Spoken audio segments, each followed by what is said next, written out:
What's up, geeks and gamers? It's Jeremy coming to you with another video, and today we are talking about Daisy Ridley's recent comments on Mark Hamill in The Rise of Skywalker. Has Daisy Ridley turned toxic man baby? Has Daisy Ridley been watching a lot of those angry YouTubers? Has Daisy Ridley been compromised?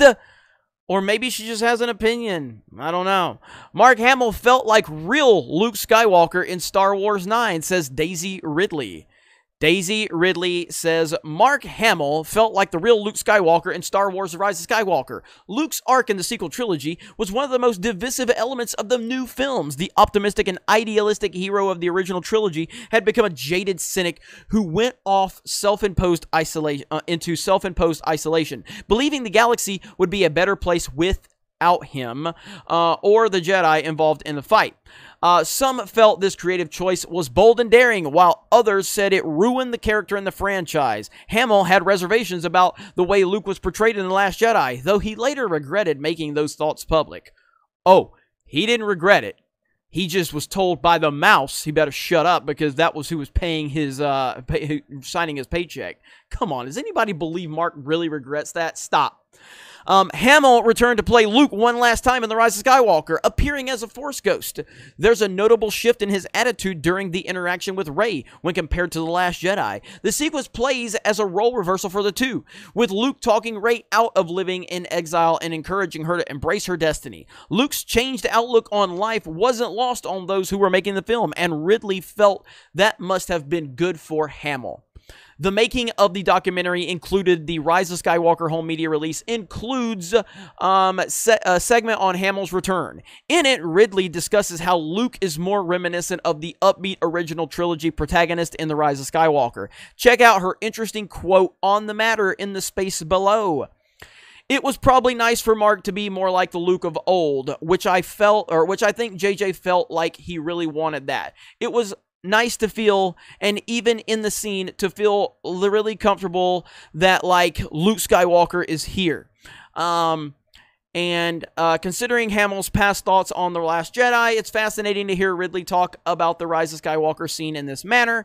Some may interpret Ridley's comments as Mark's rebuttal against The Last Jedi was going out of her way to praise The Rise of Skywalker for depicting a more heroic Luke. However, it's worth mentioning Rise of Skywalker director J.J. Abrams downplayed the notion he was criticizing The Last Jedi's Luke in this film, publicly admiring Rian Johnson's decision to give Luke an arc in The Last Jedi that he could build off of.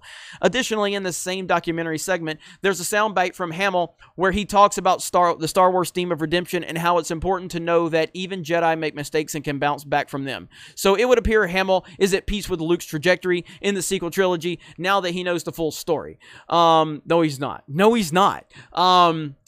Let's see. It would be strange if Luke was still grouchy and pessimistic in The Rise of Skywalker. His portrayal in the trilogy conclusion reads as a natural continuation from where he left off in The Last Jedi. He's learned a valuable lesson. He made sure Rey didn't repeat the same mistakes as him, using his personal failure as a learning tool for his young student.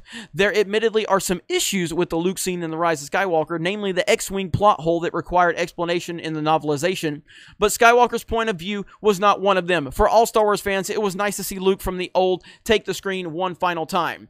I love how they say required explanation in the novelization. Everything in these movies requires explanation in something that's not the movies. Ridiculous. As for the comments, look, Daisy Ridley's not trashing anybody. Daisy Ridley's not taking shots at anybody. Daisy Ridley is just giving an authentic response to the specific situation in The Rise of Skywalker. She's 100% accurate in knowing how Mark Hamill struggled with this character, knowing all of the things that they went through, that he went through personally with what happened in The Last Jedi. So she probably saw a different side of Mark, a less frustrated side of Mark in The Rise of Skywalker based on how he was portrayed. But I don't think that she was necessarily taking any jabs at The Last Jedi. I don't.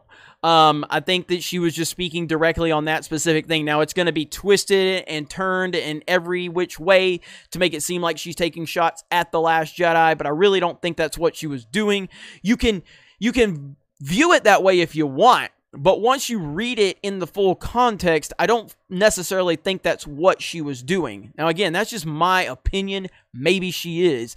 I don't know. I was being very sarcastic at the top of the video when I was talking about she's joined the toxic man babies. Because literally any opinion that doesn't line up with the narrative makes you a toxic man baby. We all understand that. We've been dealing with this for over 2 years now. We know the same song and dance happens no matter what. But yeah, I think Daisy Ridley's pretty level-headed for the most part from a lot of the things we've heard from her, as is John Boyega. They both seem really level-headed, and I like both of them for the most part. I don't like their characters in the movies, but I like them for the most part from what I've heard.